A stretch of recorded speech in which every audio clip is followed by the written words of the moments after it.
So, hi everyone, I'm Reea and I'm here today with Stephan Davies of the Divine Connection, and he's in Katoomba in the Blue Mountains in New South Wales, and we're going to talk today about channeling. He's a channeler and he's going to tell us all about his experience. So I'm really fascinated to hear his story, because I think those stories of how we all got to do the work that we do are very, very interesting, and they're all really different. So hi Stephan, how are you going? Hi. Nice to be here. Good. Okay, so tell us how you first became interested in channeling.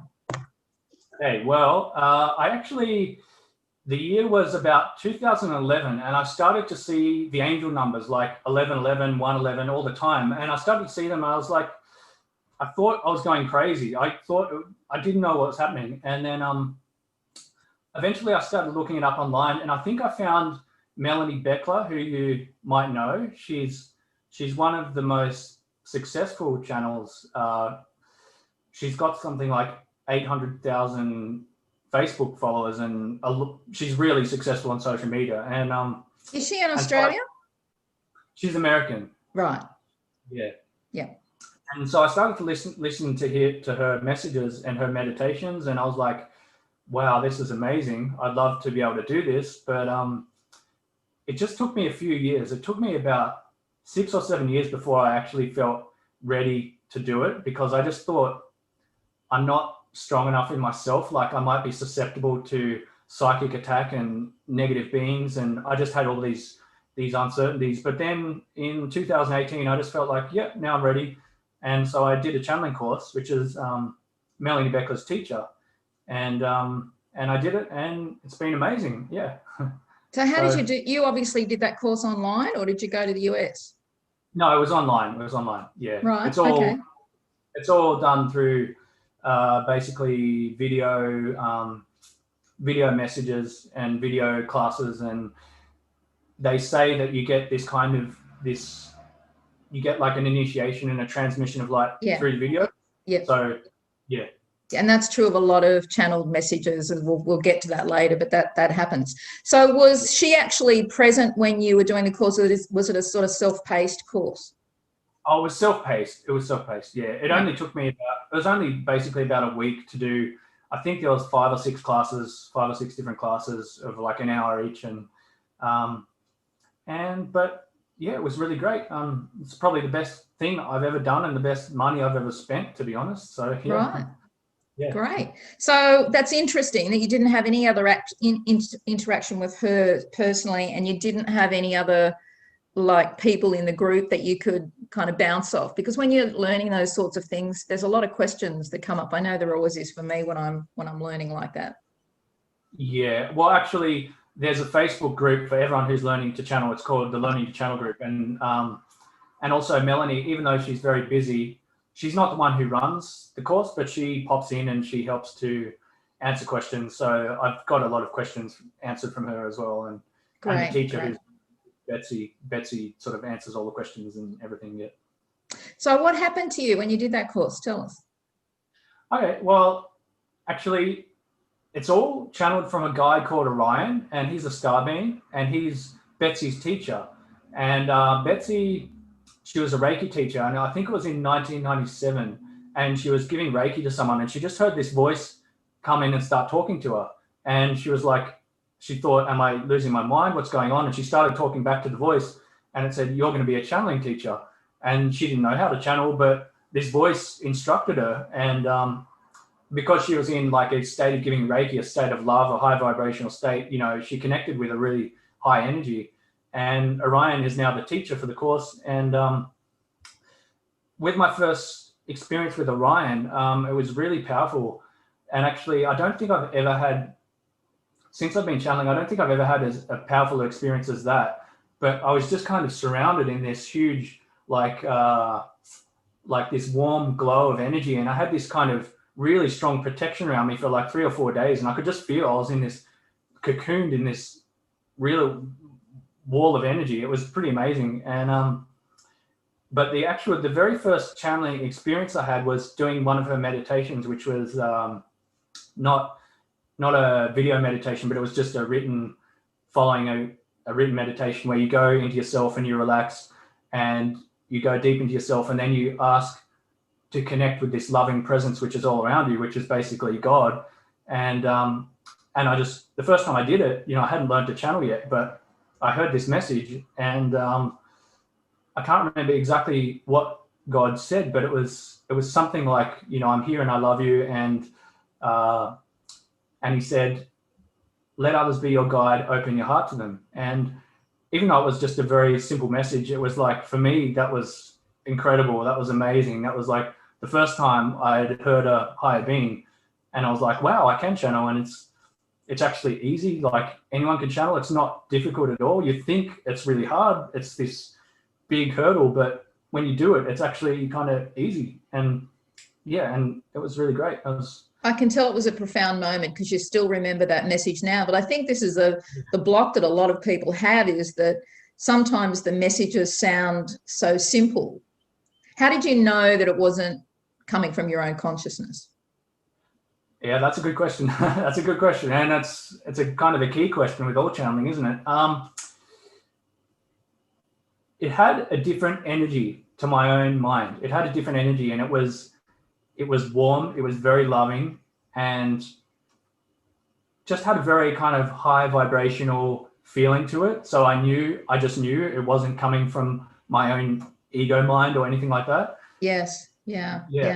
I mean, I have the same thing. When I'm channeling, it uplifts me, and it makes me feel wonderful, and I feel this incredible sort of beautiful power, that being able to help others and to bring through, interesting and, profound information that I don't know, that my own consciousness doesn't know.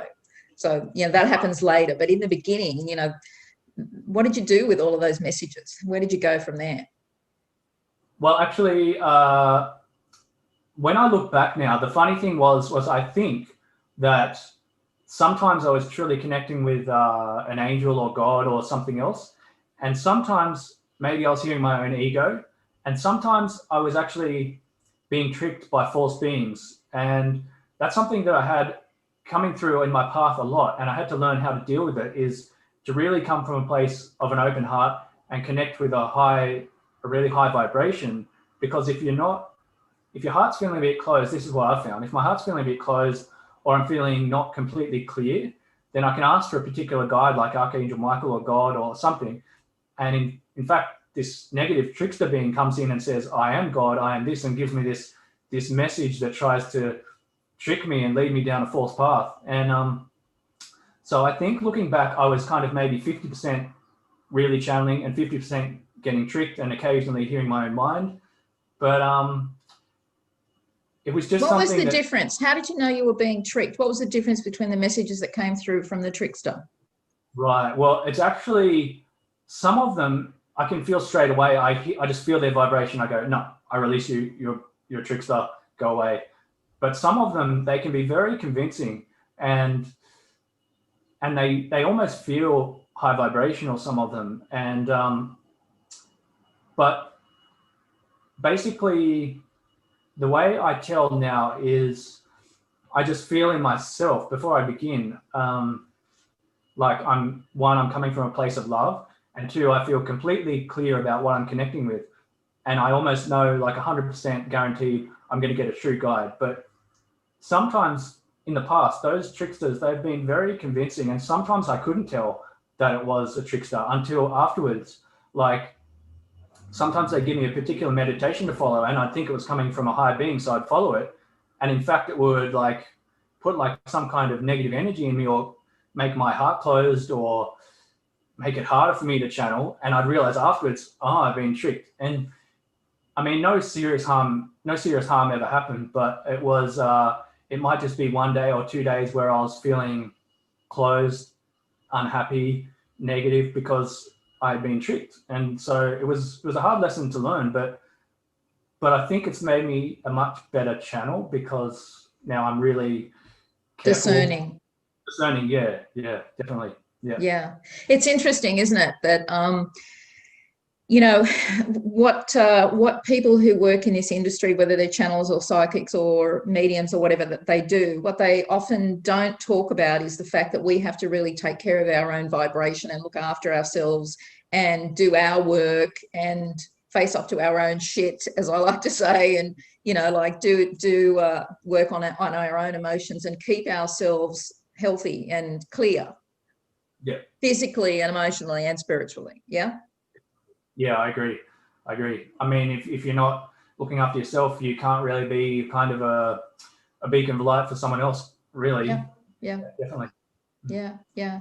And there's a lot of people who work in this industry who, you know, there's charlatans in every industry. They're not just in spirit, they're here as well. And, you know, they're not nice people and they don't treat the people around them well. And I've heard this before. So I think that, you know, in order to be able to channel and connect with ascended masters or, you know, higher vibrational beings or higher dimensional beings that come in love and light, you have to keep your channel clear and you have to keep your vibration up, and that's part of the work. I've actually cancelled appointments on days when, you know, I had something going on in my life and I wasn't feeling good and I couldn't rise above it. You know, I'll cancel a session with a client. Has that ever happened to you?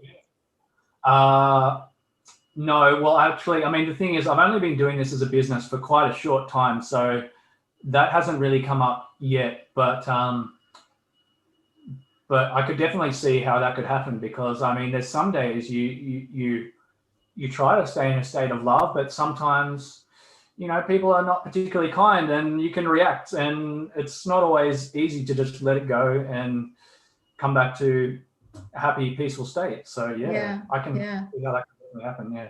I mean, I sort of get the impression that you take this work really seriously. You know, would you say that it's become your life's work, your purpose? Yeah, definitely. It's my passion. It's my life's work, and I finally found my purpose. You know, because for years I was doing jobs, and I did a degree, I did a double degree, and you know, I did all these things, but never did I stick to something and love it. Never did I stick to something and love it. Now I can follow my career path doing something that I love, that's helping people, that's bringing light to the world. It's good. It's amazing. Yeah. So what did you do your degrees in, Stephan?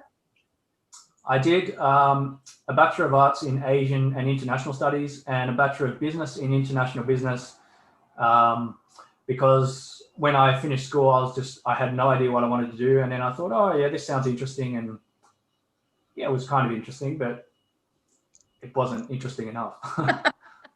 Didn't keep you hooked in the way this work does. No way. Not even close. It seems to me that when you start on this path and, you know, you're fulfilling your life purpose or your dharma, that it kind of has a momentum of its own. It kind of just keeps moving forward and kind of taking over you. What would you say about that?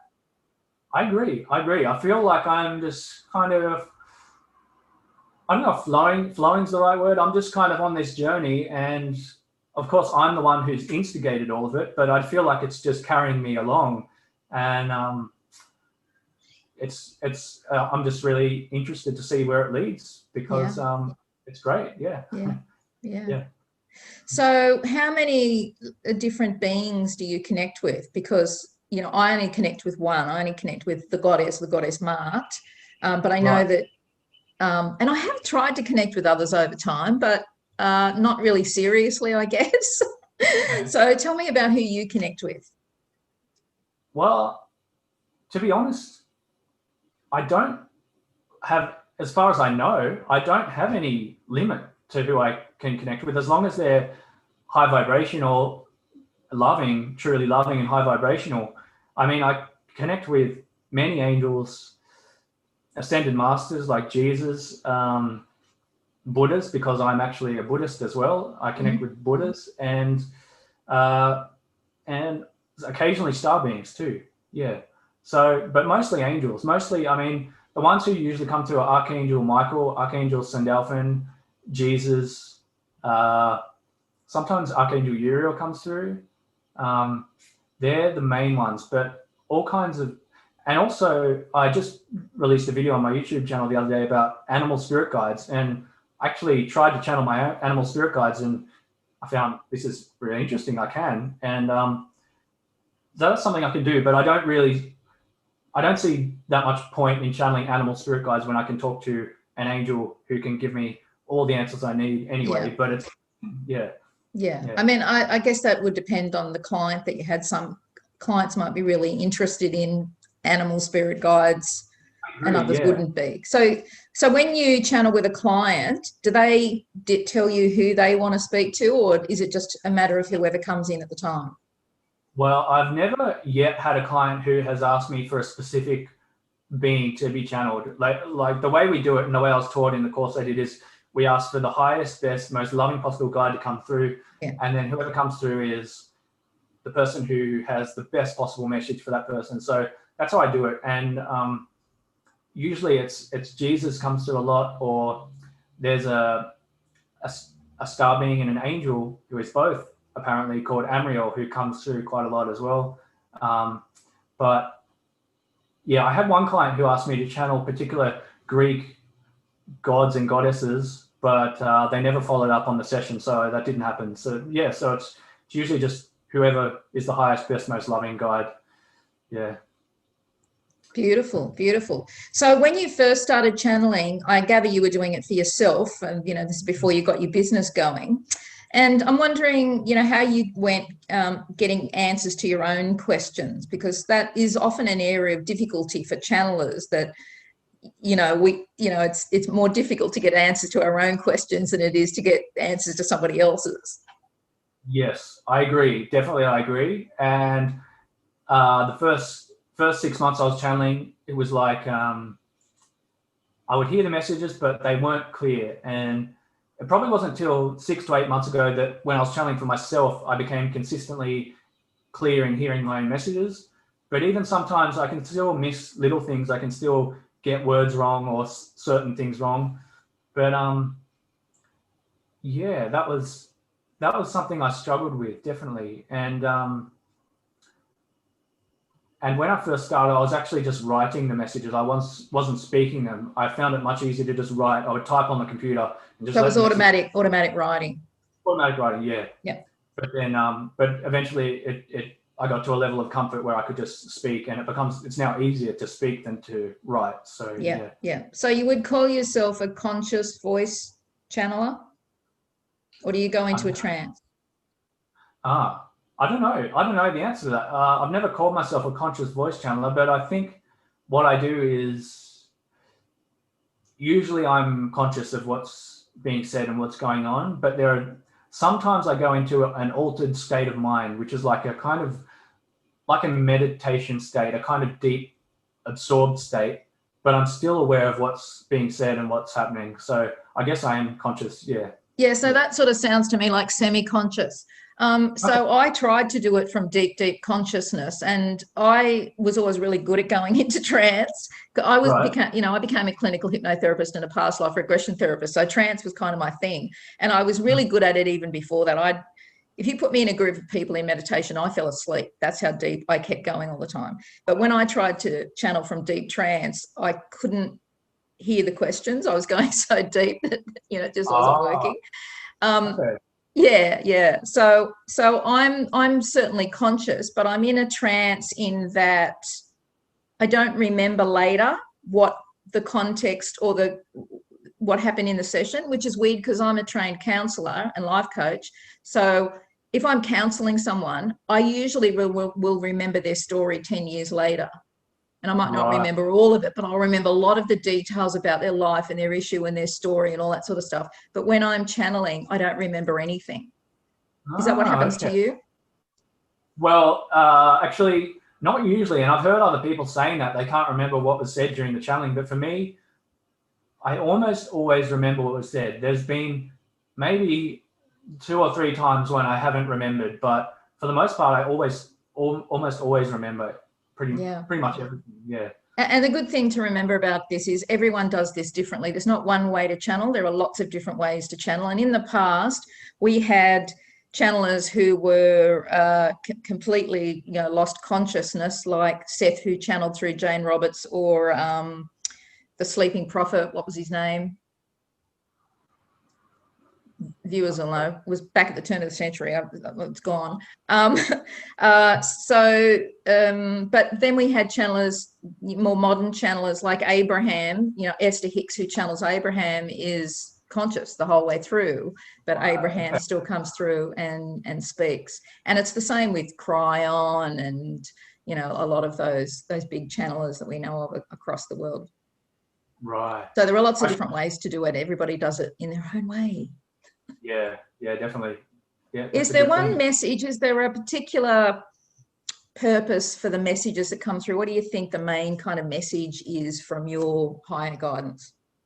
Okay, well, it's an evolving thing. It goes through, it's like all my followers on social media, the messages I'm putting out, they're kind of taking us through this sort of journey, and they're uncovering more information, and they might spend 1, 2, maybe 3 weeks talking about a particular thing, and then they move on and talk about something else.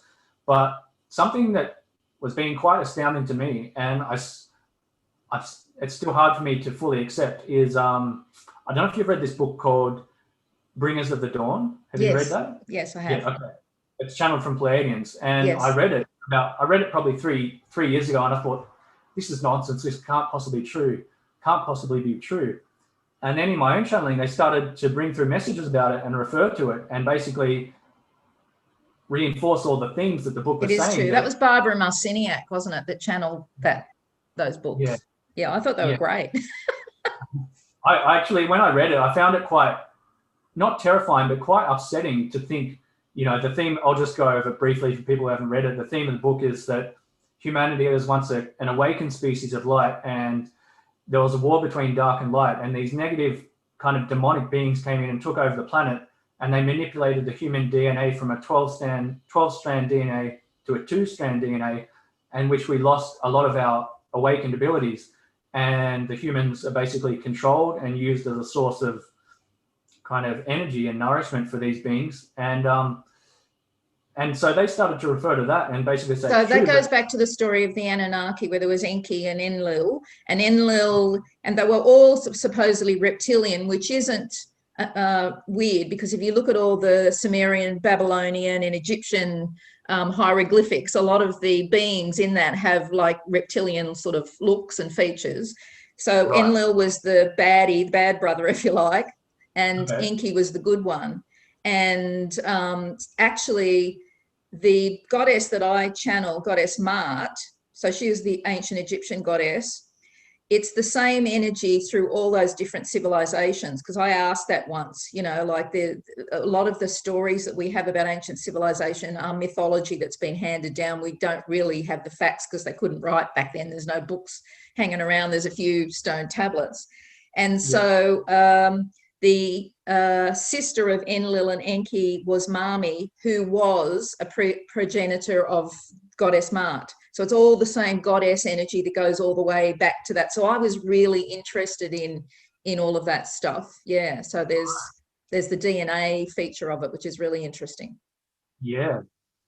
And they've been telling me in my channeling over the past, say, probably 2 months to 3 months, that these negative beings who've been controlling the planet are actually now being defeated, and they're being disassembled, and they're fleeing the planet, and they're all going to be basically enslaved to the light. They're all going to be defeated and enslaved to the light.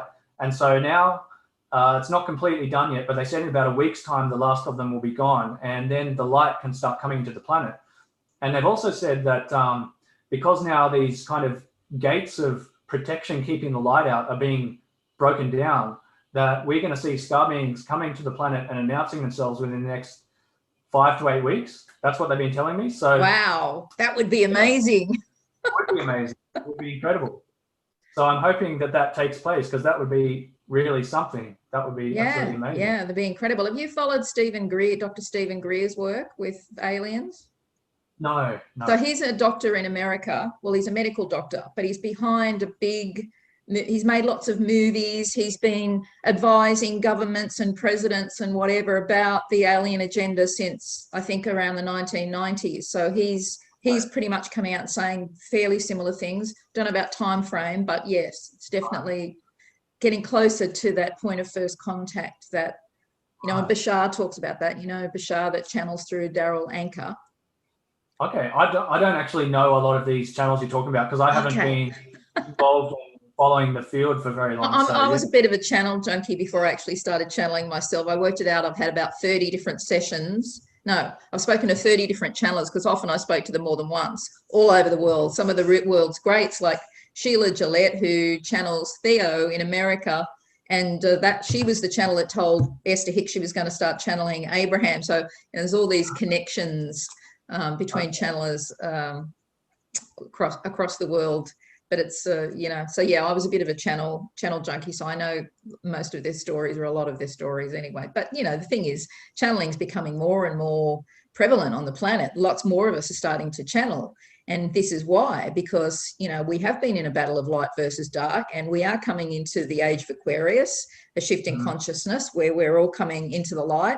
And so a lot of us people that are channeling, and I don't know whether you identify with this, but if you look at the work of the Law of One work, which was channeled by a woman in America in the 80s. God, her name, I forget her name. But anyway, she channeled Ra. That's the Law of One books. And they all said that there was about 600 million what they call wanderers on the planet. And we might call those light workers or star seeds, but they're people who had evolved to higher dimensional consciousness, sometimes sixth dimensional consciousness, and chose to come back to be on Earth during this period of time, during the shift in consciousness, so that we could lend our light to others and we could help people awaken.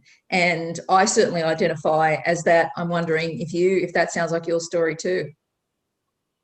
I've never heard that exact story, but I mean, definitely I've heard, that the numbers are different. I don't know what the truth is, but they said to me they said through one of my messages, there are about 3 million light workers who are on the planet right now. And that we have come through, and that actually a lot of us have gone through some very painful and traumatic and hard experiences. And by doing that, we've transmuted them and we've helped to defeat these negative beings, because we've brought so much light to the planet that it's actually kind of destroyed their frequency control they had around the planet.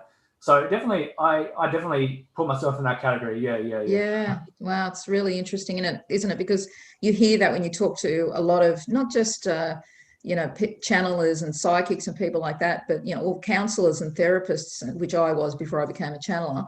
And a lot of us had very difficult lives. We came from what you'd call toxic or dysfunctional families, and there was a lot of abuse and all of that sort of stuff. And I know that's certainly my story, but I think it's a very interesting part of this whole picture about how we got to do the things that we're doing now.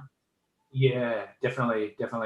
And I mean, I think there's a lot of people who don't understand why they have such difficult experiences and they can't make any sense of it. And I was the same. I've had some really, really bad experiences going on for years. And but now I can I wouldn't say necessarily I'm thankful for it, but I appreciate it now. I appreciate it a little bit. I don't just think it was something terrible with no value. I now think, I learned something from it, and I think I brought more light to the world through experiencing it. So yeah, well, it made us who we are today, and made us be able to do what we do. So we might question the tactics. Did it have to be so painful? Did I have to suffer quite so much to get here?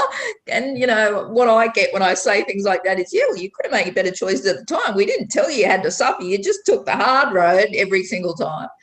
But you brought up something about that at the beginning and I wanted to go back and ask you about that. You said there was a period of time when you first started learning about channeling, and then there was quite a few years until you actually went off and did a course because you weren't in the right space to do it. And, I'm interested about that too. As you look back now, what were you doing? What was happening to you in those periods when you were kind of, I suppose, preparing yourself to become a channeler? I would say I was quite lost. I was spiritually lost, and I was lost in my life. I didn't know what to do with myself. I was suffering. I was depressed.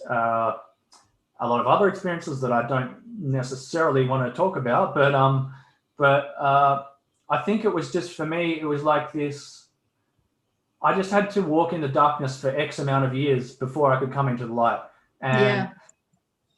And there was no other way to do it. I think that was that was my life path, and it wasn't very good and wasn't very nice, but don't you think it enables you to be able to have greater empathy for your clients, though? Like, there's almost nothing that a client can come to me and tell me that they've done or experienced that I haven't experienced myself or walked beside someone else when they've been going through it. So would you say that that period of time when you were going through all that darkness was a period of sort of healing and transformation and transmuting karma and that kind of thing? Yes, definitely. And I think one of the biggest things that I actually, if I can like really tangibly say I got something from it, it was that when I was a lot younger, I think I was quite arrogant, and I was quite self-centered. I think I had quite an active ego. I was a lot of self-importance, and just all those really horrible experiences, they humbled me. They break down your ego. Broke down my ego, yeah. So I wouldn't say it was worth it necessarily, but if I got something out of it, that is something I really tangibly got from it. My ego is way, way, way less out of control. So we could call that your dark night of the soul experience. I certainly had one of those right before I started channeling, with virtually, because of a relationship, I for a whole year did not want to live, and I kept waking up every morning thinking, how can I still be here after enduring so much pain and so much heartache? And I keep waking up every day and going to work and cooking the dinner and looking after my daughter. How is that possible? And that's the story of a lot of channelers, isn't it? I haven't talked to enough to know, actually. I mean, I've talked to a lot when I was learning to channel, but we didn't talk about our past. So I don't know how common that is. But yeah, it is. I have, and it's common. Okay. Yeah, well, there you go. That it makes sense too, for like if what I was saying before was true, then that makes sense. We all had to go through our darkness to get there, yeah. How do you feel about predicting the future and fortune telling and that sort of thing? How do your, higher beings approach that kind of thing? Because, a lot of clients come and they simply want to know the future. They want us to be fortune tellers. How do you manage that? Well, my own guides have told me that is not the purpose of your channeling. You're not just a fortune teller or a predictor. My messages are of a spiritual nature for spiritual reasons, not just for entertainment or, because that is really, it's just entertainment. People want to know the future, entertaining and interesting. But sometimes they will predict certain things.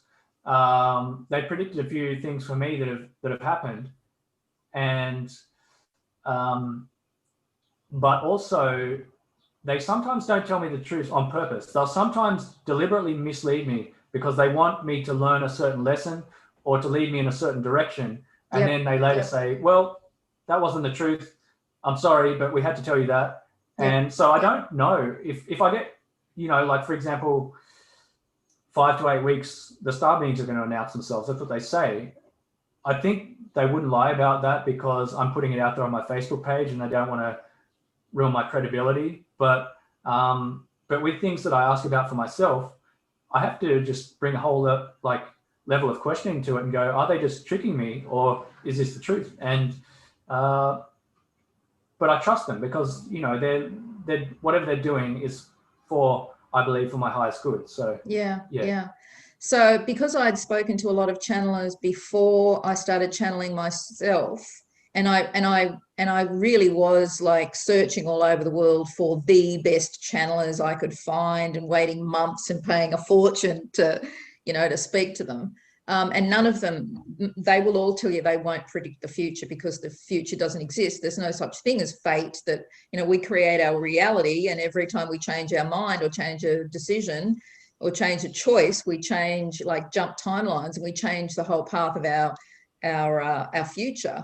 So, but they will kind of tell you potentials for things. And I find that with Goddess Mart too, my guide, that she's all very good at, telling people how to create the future that they want and, what might be blocking them or limiting them and that sort of thing. So I just wondered, what your guidance was, but it sounds like it's pretty much the same deal.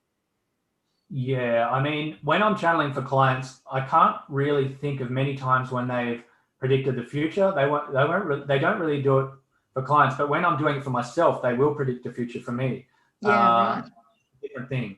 Yeah. And yeah, and like I said, I don't always know if it's going to be true because they might just be messing with me. They like to play jokes on me and have a laugh with me sometimes. So yes. Yeah, they've got a pretty good sense of humor.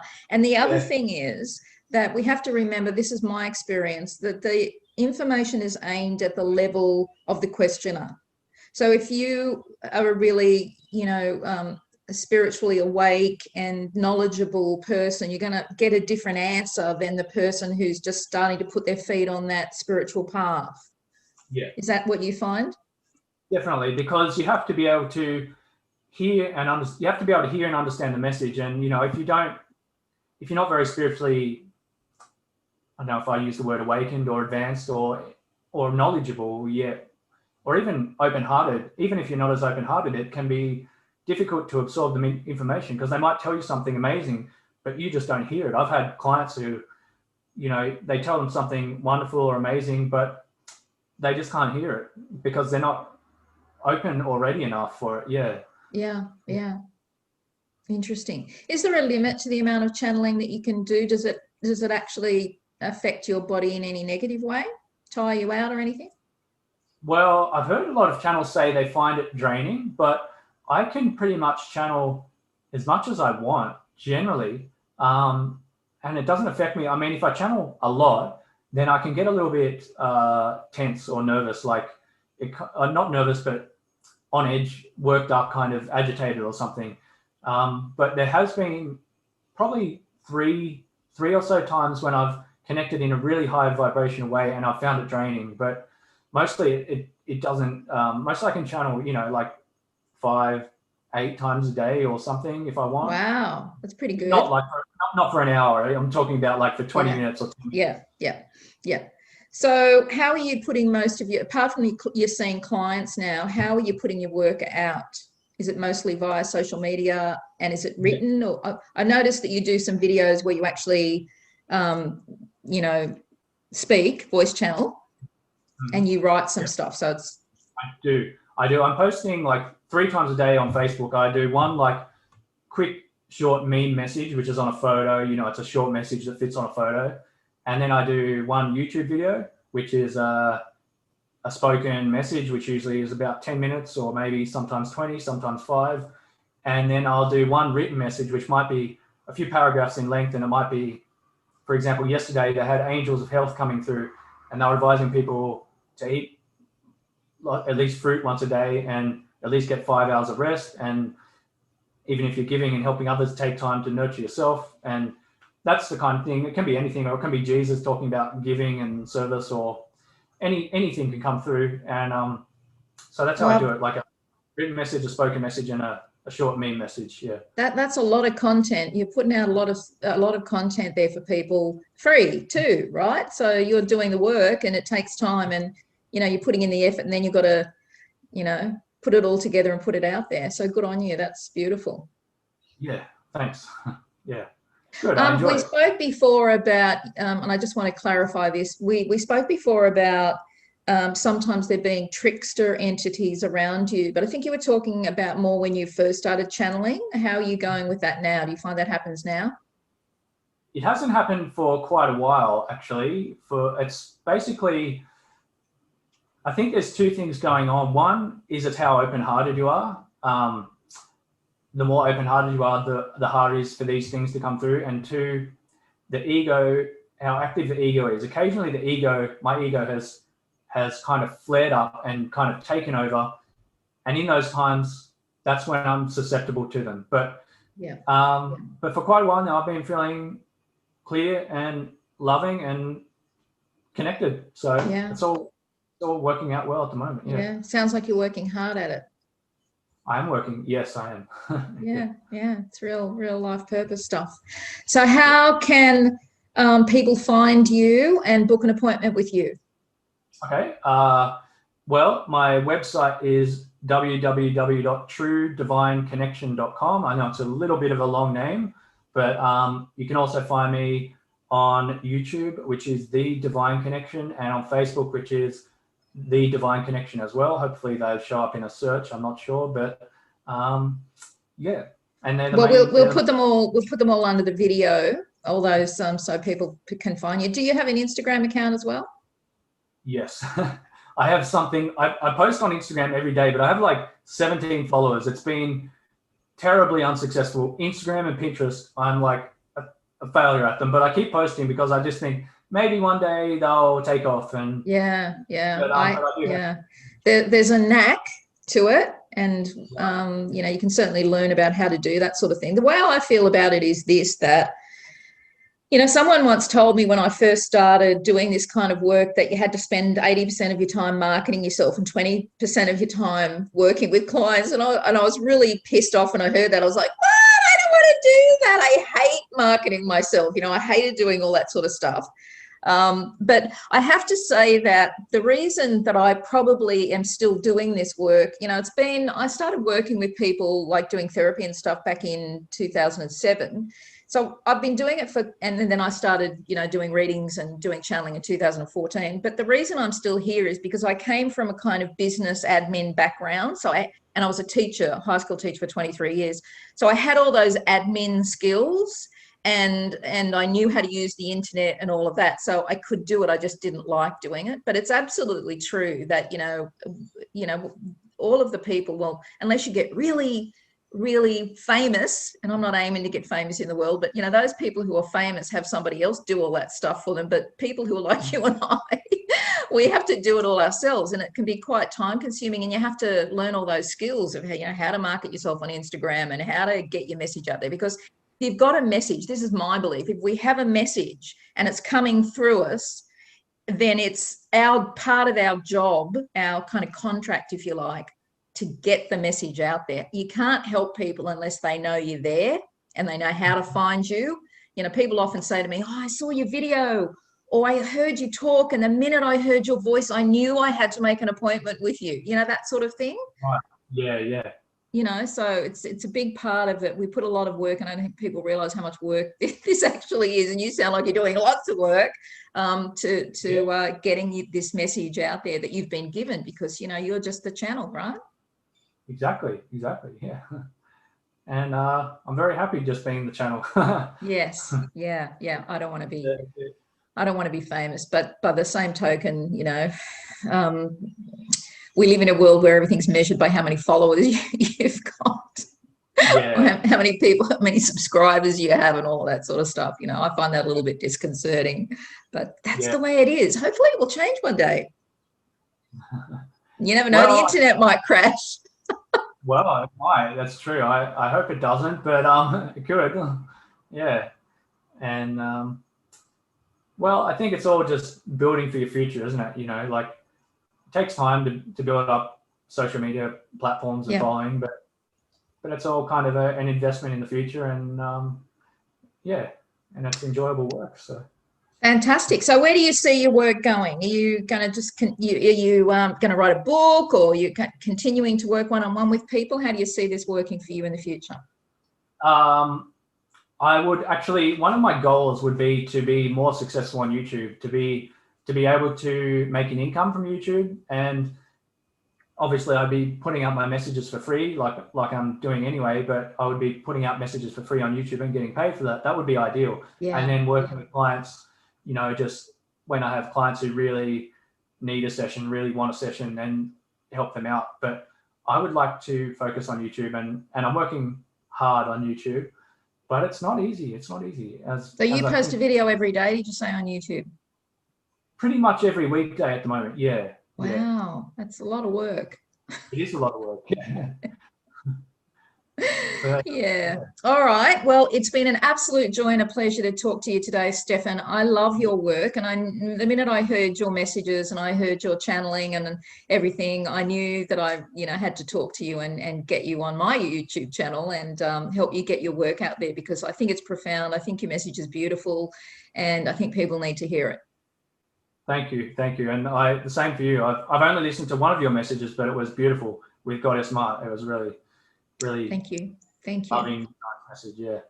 Okay, thank you. Right. And goodbye, everyone. We'll leave Stephan's information below the video, so if you would like to book an appointment with him, you'll know how to find him.